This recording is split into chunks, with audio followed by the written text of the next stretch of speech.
Well, KALB has learned of an incident involving THC at Asinla Middle School after a report from a concerned parent.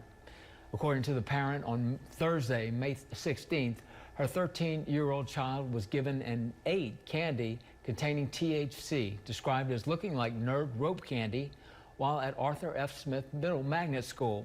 The parent alleges another student was passing out the candy to multiple other children.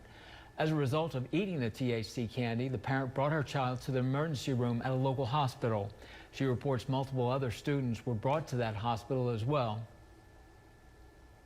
KALB reached out to the Rapides Parish School Board, who released a statement saying in full, "We were made aware of an incident at Arthur F. Middle School Magnet. The incident was investigated by the school's administration. RPSB policies were reviewed and the matter was addressed," end quote.